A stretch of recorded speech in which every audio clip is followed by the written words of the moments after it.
comece a produzir. Eu acho legal começar uma produção de texto a partir de uma declaração. Pois faça. Eu acho interessante começar com a definição do tema. A definição é educação no Brasil, comece a trazer o conceito de educação, e aí começa a contextualizar e abordar o tema, certo? Vocês podem trabalhar com descrição, com fatos históricos, relembrando um filme, relembrando um romance, né, um parágrafo que vocês leram, certo? Tudo isso faz com que consiga produzir aí o início do seu texto, certo? Aí nós vamos hoje trabalhar os fatores de contextualização do texto, tá bom? Deixa eu olhar se... Não, aqui no módulo de vocês tem o assunto de signo e significado, que é o nosso próximo assunto.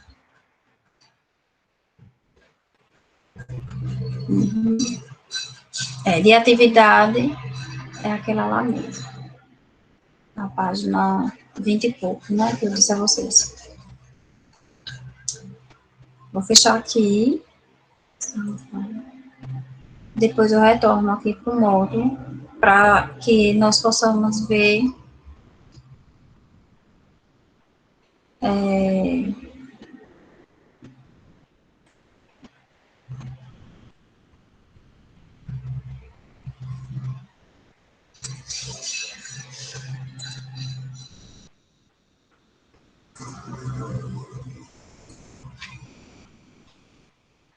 deixa eu abrir aqui, certo? O assunto de hoje.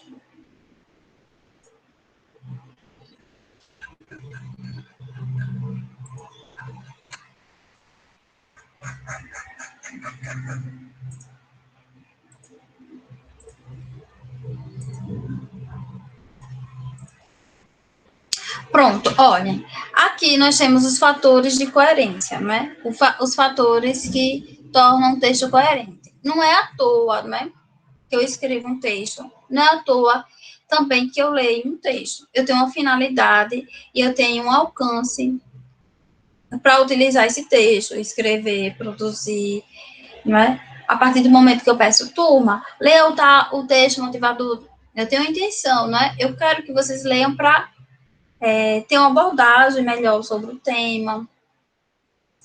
O professor de geografia que pede, o professor de história que pede, o professor de literatura que pede, a leitura de algum texto tem uma finalidade para isso. Não é à toa que tem essa solicitação, certo?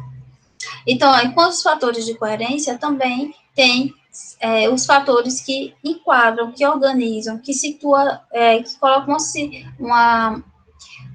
uma situação, né, própria para aquela informação, né?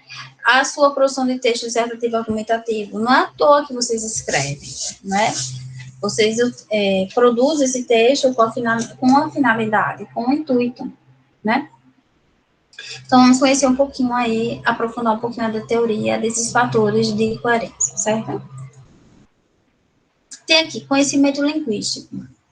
O conhecimento linguístico se baseia na identificação dos elementos linguísticos contidos na superfície do texto. Essa superfície do texto é justamente os elementos coesivos, esses elementos que eu utilizo para ligar essas informações, porque a parte mais profunda do texto é a parte da coerência, em que eu seleciono as informações para que elas se organizem com um intuito, com a finalidade de persuadir a outra pessoa, não é? Ou somente de expor algum fato, certo? Tem a intenção. Então, vamos lá. Esses elementos servem como pistas que orientam a compreensão no decorrer da distribuição linguística do texto, certo? Um fato interessante é esse, o conhecimento de mundo, né? Vejam que nada aqui é à toa. Conhecimento de mundo, eu trabalho na competência 2, não é? O tema é a desvalorização do dólar, vamos dizer. A desvalorização da moeda do Brasil, né? Vamos supor. Vejam, que eu tenho que ter um conhecimento para poder dissertar, né? Para produzir um texto. E esse conhecimento de mundo, o Enem, no caso, solicita na competência 2, que pede do aluno, do candidato, um conhecimento de áreas, né? De geografia, de história, de literatura, de física, de química, enfim, qualquer área que possa contribuir para a sua produção de texto, para a sua produção. Sei lá, eu quero ser uma escritora, então eu tenho que ter conhecimento. Eu acredito que você já leram alguma informação que falou assim, o escritor dos livros de Disparadato de Aventura, de Percy Jackson, ele já visitou vários lugares, não é? Visita para produzir, para ter inspiração, não é?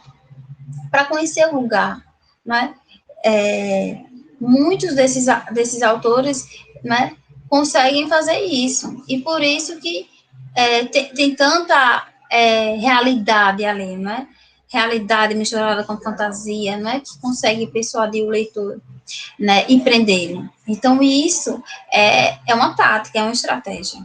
Então, o conhecimento de mundo parte disso. Eu tenho que conhecer realmente a situação antes de produzir, de escrever, né? De criar enredos imaginários, de fantasias, não é? Que possa aprender o leitor. Então, é o conjunto, né, de conhecimento adquirido com as experiências do cotidiano, conforme se vivenciam e se conhecem, fatos decorrentes da cultura e do meio em que se inserem.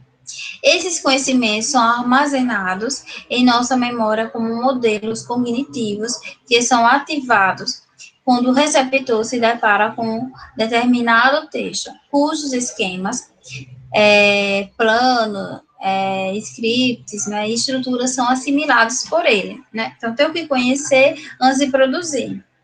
O tema qualquer tema que vocês forem produzir, qualquer texto, eu tenho que separar informações pertinentes a ele, né?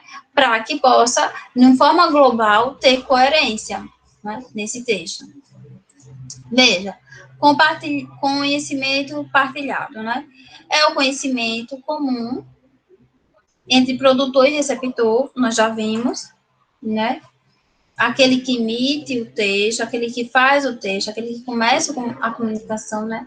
E a quem se destina essas informações, né? A nós, o receptor, de um determinado texto. Quanto maior for a partilha do conhecimento sobre o texto, mais fácil será a compreensão pelo receptor. No entanto, é preciso que haja um equilíbrio entre a informação dada, que já é comum a ambos os sujeitos, e a informação nova contida no texto, para que este não se torne redundante demais ou de difícil apreensão, certo? Isso é necessário. Você não pode nem elevar muito a linguagem, porque você destina esse texto a um determinado público, não é? Então, o público tem que ser atraído de alguma forma. Então, você pode atraí-lo a partir de informações do cotidiano, pode atraí-lo a partir de situações muito fantasiosas, pode atraí-lo a partir de situações de suspense, algo que prende você. Você não vai assistir uma comédia se você não gosta de comédia. Né? Você não vai assistir um suspense se você não gosta de suspense. Então, bem assim, parte a nossa leitura, não é? E a nossa produção de texto também se enquadra nisso. Tem aqui uma tirinha. Para assim. Meu pai tem 800 cabeças de gado. E o seu? Pergunta aí pro menino aí, né? Aí ele, pra Joãozinho. Aí ele, o meu só tem um boi, mas ele tá inteirinho. Ou seja, não entendeu o contexto, né? Dessa contagem, né? É conhecimento de mundo isso, certo? O menino aí, Joãozinho, não tem. Aí torna-se a tirinha engraçada, né? Mas ao mesmo tempo traz para nós uma reflexão sobre essa realidade, não é? Do conhecimento de mundo que o menino não tem. Olha, análise do exemplo, não é? Veja, aí tem uma explicação toda, né? sobre essa situação e eu vou abordar mais com vocês. Acredito que, com certeza, vocês já viram essa teoria em atividades, não é? Aí ela está sendo numa situação mais comunicativa para nós, né? Análise do exemplo.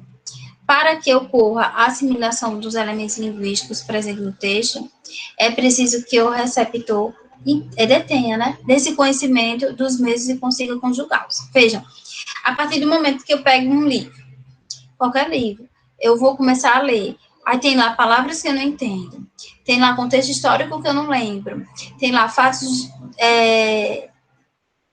de obras literárias que eu não conheço, eu posso abranger meu conhecimento. E a busca desse conhecimento, né? Pesquisar, não sei esse vocábulo, vou lá, vou pesquisar, vou saber o que é, vou assimilá-lo a partir do momento que eu consigo utilizá-lo no dia a dia, né? Em uma prática. Isso ajuda, né? A avançar aí nesse conhecimento, seja de uma palavra, seja até de um conhecimento de um autor novo, não é? Veja, aí ele diz, numa sequência capaz de produzir o sentido pretendido, no caso da palavra escrita como mais, no terceiro quadrinho, o leitor deve primeiro fazer o reconhecimento da conjunção máxima, né? Tem aí de oposição, na unidade adversativa. No terceiro quadrinho, o leitor deve primeiro fazer o conhecimento, né, para então possa relacionar a variação. No caso, é proposital, que tem o objetivo de representar o sotaque caipira do personagem aí de Chico Bento, né? Para que se atinja o sentido desejado pela tirinha, e ela seja, por consequência, engraçada, é preciso que o receptor busque, né, por meio do seu conhecimento de mundo, as frases que rotulam a fala do primeiro balão, né? Meu pai tem 800 cabeças de gado, e compreenda que a expressão cabeças de gado corresponde à unidade, né? A medida utilizada na bovinocultura para qualificar o gado. A questão humorística se conclui justamente por o personagem Chico Bento não conseguir fazer uma assimilação e compreender o termo empregando-a de forma literal, visto que a frase sugere ambiguidade. Além disso, é preciso que o receptor faça o relato da informação dada sobre a condição altamente estereotipada do personagem Chico, né, com a informação nova, que é o do diálogo entre dois personagens, para que o humor seja devidamente produzido, né? Ali tem mais. Vocês têm as inferências, né? Nós já estudamos as situações implícitas e explícitas, né? Aí, vejam, um assunto puxa o outro. Eu não posso esquecer meu assunto, né? De pressupostos subentendidos, a dar continuidade aos novos, certo?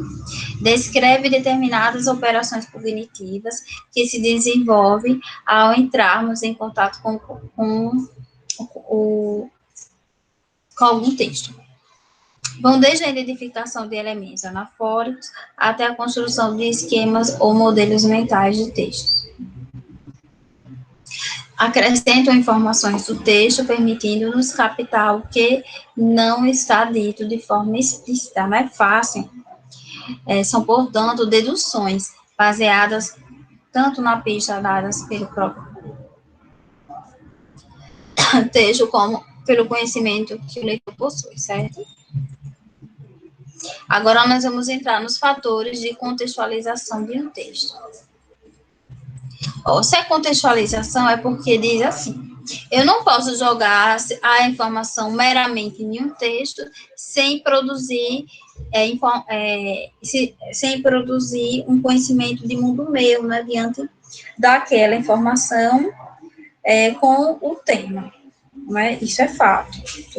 Então, quando pede que vocês produzam esse texto e consiga articular com reflexão, né, com a argumentação própria de vocês, se atinge o grau máximo de um texto em forma de coerência, né, e desenvolvimento dele.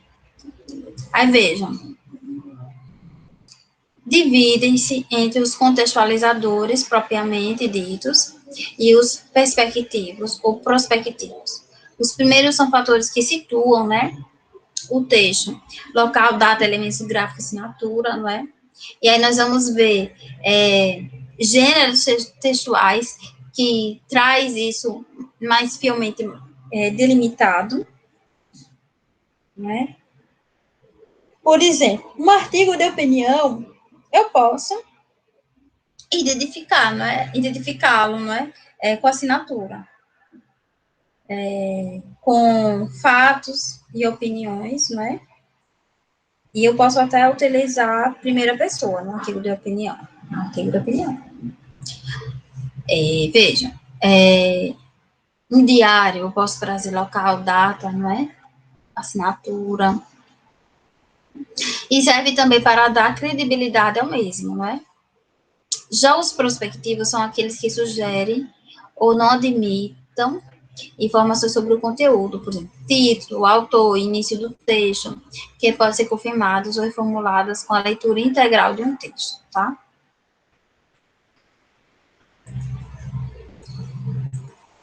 Nós vamos para a situacionalidade, né? Então, nós já vimos a parte de contextualização, vamos para a situacionalidade. A situacionalidade corresponde à adequação do texto com a situação comunicativa que ali se insere, não é? A qual está relacionada, com o objetivo de auxiliar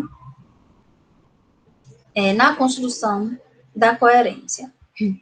A situação é capaz de interferir na produção, recepção do texto, tanto em sentido amplo, não é? Contexto sociopolítico e cultural, determinando inclusive as variações linguísticas empregadas, ou seja, a utilização dessa linguagem, né? Formal, informal, não é? Que é utilizada naquele momento. Veja, numa produção nossa, a linguagem utilizada somente é formal, não é? Mas eu vou lembrar para vocês a situação do tema desse ano, do ano passado, né? Que foi os signos associados, né, às doenças mentais. Se você utilizasse, assim, muitos, né, são chamados, né, taxados de loucos, né, essa linguagem, né, loucos, quando você utiliza, que outras pessoas utilizam, é uma coisa. Agora, você como autor do texto utilizar, eles são loucos, não é? Uma afirmação própria sua, então você não tem uma linguagem adequada para aquele texto, certo? Então, só tomar cuidado nessas situações, tá? Porém, nenhum texto corresponde identicamente, né, no mundo real, visto que é determinado pela perspectiva do promotor sobre determinadas situações. Dessa forma, o texto produzirá coerência, ou não, de acordo com a situação na qual se insere. Né? Então, tem que abordar nessa situação, né? Tem aqui um exemplo, né? Uma tirinha. Vamos ver. Deixa eu aumentar a tirinha para a gente poder ver melhor. Na época da ditadura, ninguém tinha medo. A economia era forte e estável. Inflação 70% e a meta para 83%. As famílias eram unidas e estavam protegidas, desaparecidos. Fizemos isso pelo bem do país. Aí é uma crítica, né, dura ao tempo da ditadura, não é? E bem trágico, bem forte, né? Então, ele diz assim, ó, na análise do exemplo, vocês podem perceber que, para atingir a compreensão desejada, é preciso, além de ler os balões que defendem o período da ditadura no Brasil, interagir com as imagens, né, que produzem sentido oposto ao que é escrito, não é? Por exemplo, quando vocês veem uma propaganda, né, aí isso não é verdade, o que aconteceu de fato não foi assim. Então, quando você é o participante da história, você pode dizer, né, que aquele fato não ocorreu, não é verídico, é mentiroso. E diversas vezes nós somos iludidos, não é, com informações desonestas que são apresentadas para nós nas mídias, né, de forma geral. Então, saber, né, verificar o período, o contexto, ler, né? Ah, será que isso é verdade? Eu vou procurar livros para ler. Será que realmente aconteceu isso? Vou ler. Né? Não sejam facilmente iludidos com qualquer informação que é posta para a gente engolir e aceitar. Não é. Vocês podem, a partir do conhecimento de vocês, não tenho muito conhecimento e fulano disse isso. Vai ler, vai pesquisar, vai saber se é verdade, né? Não fique presos, não, ao que o outro diz. Será que é verdade? Aí, vejam, a produção de sentido está diretamente ligada com o fator situacional, né? Pois a tirinha remete ao período da ditadura e só será compreendida quando analisada junto com os acontecimentos vivenciados na época em que imperava aquele regime, né? Então, eu tenho que ir atrás, né, de informações, de leituras, e aí, não, é verdade. Então, o que era exposto na propaganda era mentira, o que ocorria, na verdade, era outra forma. Veja algo interessante. Por exemplo, na literatura, nós temos a época do trovadorismo. E muitas canções, não é, ali produzidas, elas retratavam um período dentro do palácio. Então, não abordava diretamente a situação fora do palácio. Então, veja, a visão do que acontecia no palácio era totalmente diferente fora dos feudos, não é? Então, se você ficar achando que a situação era somente aquela ali dentro do palácio, não é? Esquece o que era realmente vivido fora, né? Ali à margem dele, né? Então, deve-se pensar nisso, até porque poucas pessoas tinham conhecimento, né? De escrita, de leitura, não é? Então, muita coisa não foi relatada, não é? Daquele período. Então, enxergar a situação só de um lado, né? Tem que ver fora dos muros, não é? Também. Gente, aí ele continua aqui, nós vamos para a parte da informatividade, né?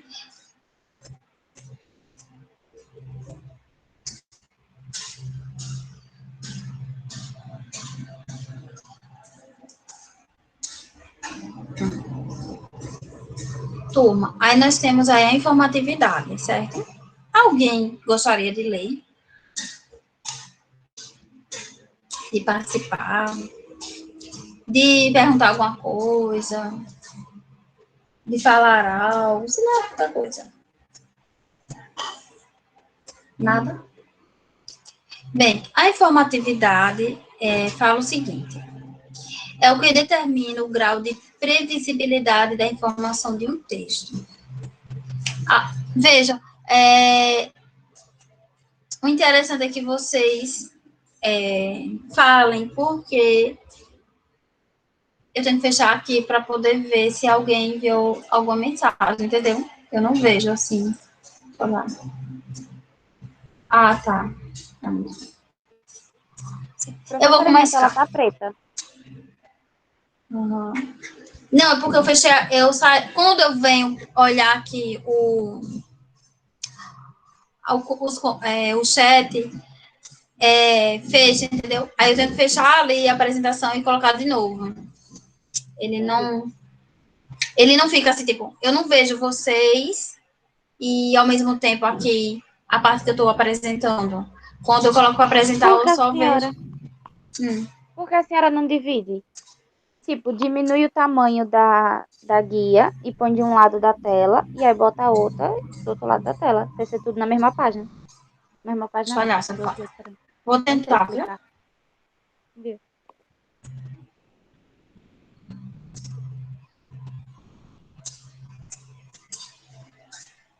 Então, porque aqui já tem, a opção que aparece para mim é uma tela, a tela inteira, e uma guia, entendeu? Não aparece para mim essa opção de dividir. Não, tia. É por isso, entendeu? Na guia que você abre, quando você abre assim o Google, tem Eu sei, 3 a guia. botõezinhos. Tem o X e tem Deixa o eu ver. quadrado. Não tem o quadrado? que é o que diminui a tela. Então, a guia, aqui aparece aqui para mim, é para compartilhar com vocês os links. Não, não, Não é essa, não é no não? Meet, não. Não, Ah, não é no Meet, não? É lá no negócio da não, apresentação. Essa parte não. ainda não entendi, não. É na Deixa eu página ver. do Google. Sabe onde tem o xizinho que você fecha tudo? Do lado do xizinho tem um quadrado, lá em cima. Ah, minimizar, entender o que você quis dizer agora. Eu pensei que era aqui dentro mesmo do Meet, entendeu? Não. Entendi. E aí a senhora separa as páginas e fica. Em um você apresenta e vê o que você está apresentando, e no outro você deixa o chat aberto. Aí não precisa sair de um pro outro. Entendi. Deixa eu olhar, viu?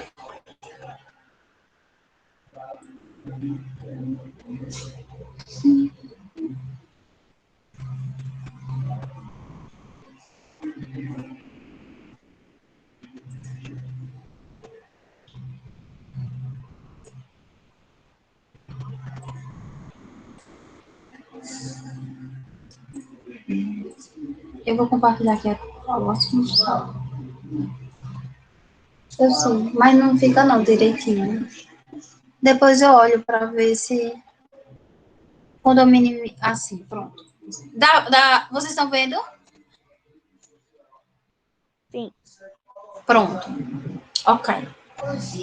Bem, agora o ruim para mim é a visão, sabe? Fica muito pequenininho para mim. Mas eu vejo assim o chat, entendeu? Bem, turma, quando ele trabalha aqui a informatividade, não é? É a questão do grau de previsibilidade, não é? Da situação. Como são vocês? Alguém que escreve algum gênero de suspense, né? Às vezes eu escuto, foi tão previsível, o final foi tão previsível, né? Por isso que hoje a onda de tantos diretores, né, quando partem para a cinematografia, né, cinematográfica, filme, não é, ou seriado, alguma coisa assim, eles tentam mudar, né, deixar o final que a pessoa diz, nossa, não esperava isso, né, é até nós que já estávamos acostumados a tanta previsibilidade, já não gostamos mais da questão de sermos colocados nessa contrariedade, não é? Não queria esse final, não queria isso, não é? Então, a questão da informatividade também fica assim, ó. É o que determina o grau de previsibilidade da informação de um texto, no caso, de um texto com pouca informatividade, seu conteúdo será previsível pelo receptor, né? E não causará estranhamento, né? Não causará em nós nenhuma dúvida, nenhum questionamento, né? Porque já era isso mesmo que tinha que acontecer, né? Caso o texto contenha, além da informação esperada, informação nova e não previsível, terá um grau médio de informatividade, né? Já se um texto não contiver nenhuma informação previsível no seu conteúdo, for de difícil apreensão, sua informatividade será elevada, podendo ser julgado incoerente pelo receptor, né? Ou seja, o receptor não entendeu e às vezes não buscou, né?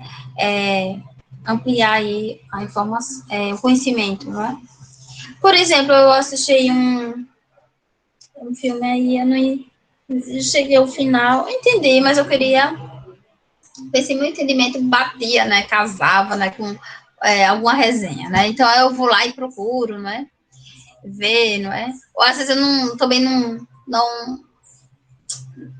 tenho não tenho também, não acho coerente também o que a outra pessoa lá escreveu sobre aquele final, sobre aquilo, tem outra visão, e tudo isso depende, né, depende do seu conhecimento, depende se for de uma obra adaptável, né, um livro, se você lê o livro, né, se tem um conhecimento a mais, né, tudo isso influencia. Aí nós temos aqui uma imagem, não é?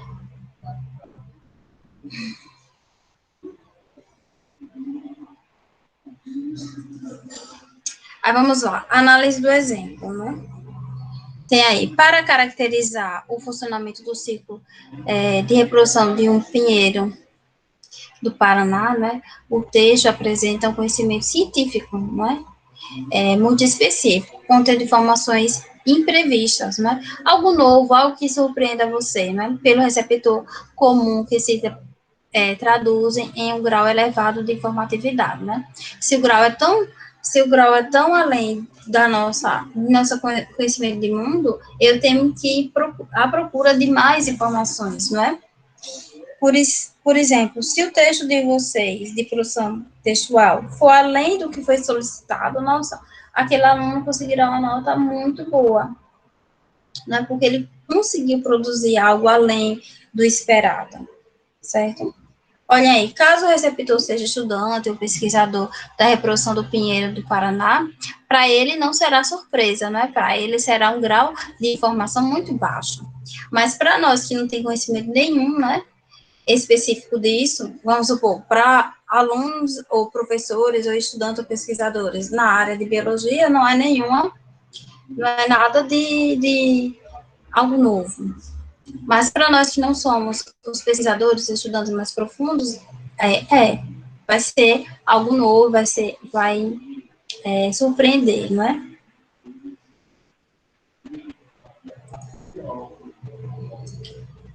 Agora vamos lá para a focalização, né? Tanto no diálogo oral como no texto escrito, produtor e receptor focalizam sua atenção a uma parte específica do que sabem e acreditam, né? Enfatizando-a,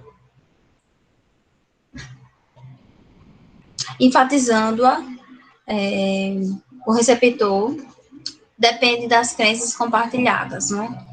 Sobre o que está sendo focalizado, para interpretar as palavras num sentido apropriado.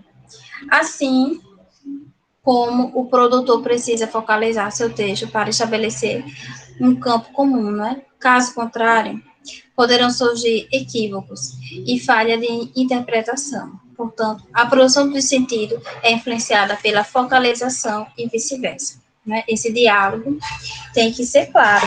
Né? Nós já vimos os elementos da comunicação. Então, piadinha aqui, análise da piada, vamos para a intertextualização, né? Intertextualidade, né? Alguém quer ler?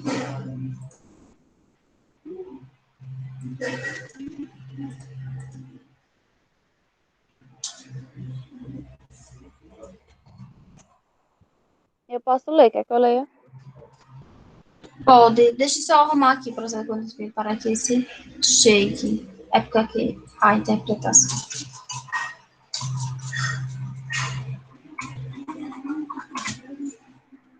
Alguma coisa ficou assim. Vá, leia, por favor.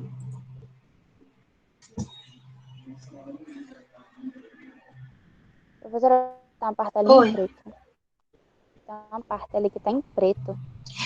Só Acho tem que tem ela, palavra em mas é a branco. palavra chegue. Eu já tentei. Mais alguma coisa? Okay.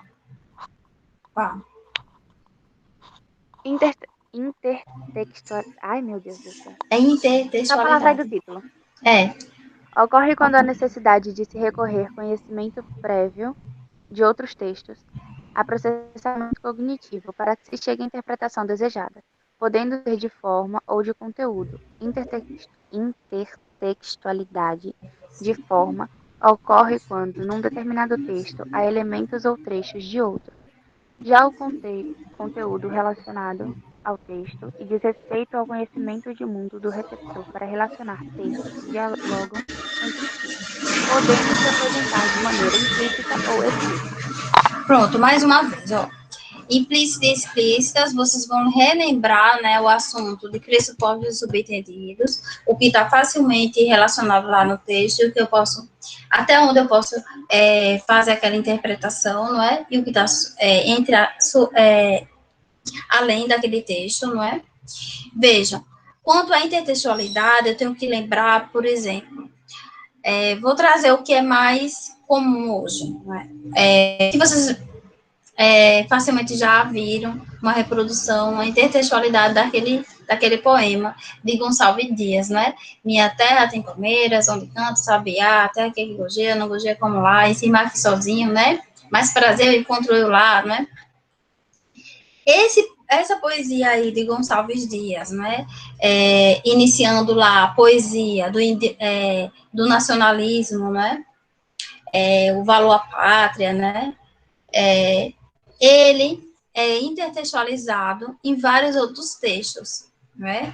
Em várias músicas, né? E eu só consigo encontrar sexualidade a partir do meu conhecimento de mundo, né? A partir do que eu tenho de conhecimento, de bagagem de conhecimento, é que eu consigo ver que aquele texto foi tem uma intertextualidade, né? Tem outras informações ali, ele se subtraiu de poema, de informações históricas, não é?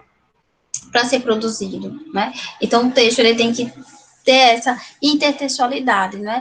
Essa produção, né, com outros textos para ter uma relação, né, próxima e assim produzir uma informação coerente também, né? Também eu não vou pegar qualquer poesia que não tem nada a ver com o que eu quero produzir, jogar lá, né, sem ter nenhuma intertextualidade, sem se relacionar com nada, tá bom? É mais um fato. Tem uma tirinha aqui. Aí vai explicar, né? A vida de passarinho.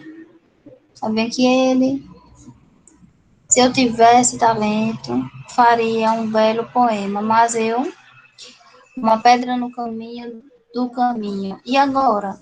Eu sou apenas um passarinho prata. Aí ele diz aqui, uma pedra no caminho, né? E vocês vão lembrar de Carlos Drummond de Andrade, né? O famoso poema dele, não é? É uma pedra no caminho. Aí ele diz, análise do exemplo, né? A história acima apresenta elementos de intertextualidade implícita, pois para se atingir o sentido desejado é necessário que o receptor tenha referência do poema no meio do caminho, né? Que uma pedra, no meio do caminho de uma pedra, né? De Carlos Drummond de Andrade. Tem que saber, não é? Então, vocês vão encontrar vários textos, não é? Obras também artísticas de telas, não é? Que eles fazem uma intertextualidade com outros, não é? Com outros autores, né? Com outros escritores, certo? Temos a intertextualidade.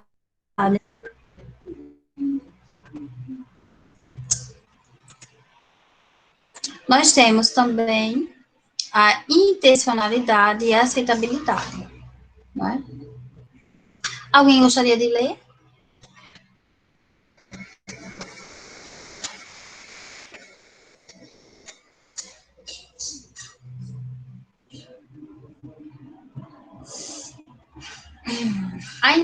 A intencionalidade refere-se ao modo como o produtor usa o seu texto, como determina a intenção para atingir seus objetivos. Para isso, o produtor fornece, via texto, pistas ao receptor para que este produza o sentido desejado por aquele, certo? Enquanto a intencionalidade se manifesta pelo locutor, a aceitabilidade, quase não sai, né? A aceitabilidade ocorre por parte do interlocutor, não é do texto, o que aceita e o que não é, né? Que irá ativar seu processamento cognitivo a fim de buscar a compreensão mais adequada, podendo agir ou não de modo cooperativo com o produtor, né? Ele tem uma intenção, né? Além disso, tem que ter essa aceitabilidade dessa minha intenção também, né? Até que ponto eu posso produzir algo que vai ser aceitável, né? Então, isso depende do receptor, né? Se ele vai aceitar aquela informação toda, né? Já viram, tem textos que são muito fantasiosos e vocês falam assim, nossa, só podia ser em filme, só podia ser em novela, não é? Mas isso é a graça do enredo fantasioso, né? Não, não deixa margem que isso realmente venha acontecer, né? Em algum momento, na vida real. Nós temos aqui, ó, edição extra, né? Veja, impeachment, sim, não. Edição especial da crise, Carta Capital, os ensaístas do golpe, né?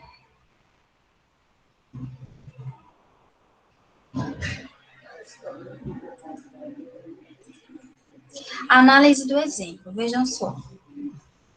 A intencionalidade das publicações das revistas Veja e Carta Capital, exemplo anterior, é claramente explicitada por meio do uso de termos impeachment, né, e golpe para distinguir cada qual o seu posicionamento político. A respeito da votação que levou à mudança da presidência do Brasil em 2016, além do elemento linguístico, há elementos extralinguísticos, como imagens, que auxiliam a intenção do produtor da capa, certo? A aceitabilidade está relacionada à intencionalidade, não é? Cabendo ao interlocutor internalizá-la, aceitá-la e a sua maneira, de acordo com sua compreensão do assunto e do conhecimento de mundo, envolvam tanto conhecimento sobre o tema, como conhecimento do posicionamento político de cada revista, não é? Cada revista tem uma posição, né, também, né? A Veja ou a Carta Capital, né? Uma é direcionada a quê, né? Defende o quê, quais valores. Então, cada qual tem sua intenção. Por isso, mais uma vez, meu conhecimento, né, dos fatos, da situação, é que vai distinguir se eu vou realmente comprar uma revista Veja ou se eu vou comprar a revista Carta Capital. Eu compraria as duas ia ler, né, e ia tirar a provável conclusão, né, de um e de outro, a depender do meu conhecimento, né, dos fatos sobre a situação, certo? Turma, sobre esse assunto, ainda tem mais um pouquinho, né, mas eu vou parar aqui.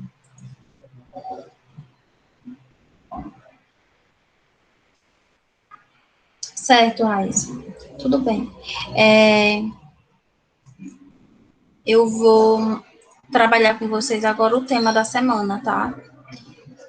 E lá por e-mail eu vou enviar as atividades, né, a página, só para relembrar para vocês a página e o tema, tá? O tema vai ser o tema 7. Deixa eu abrir aqui a apostila de vocês.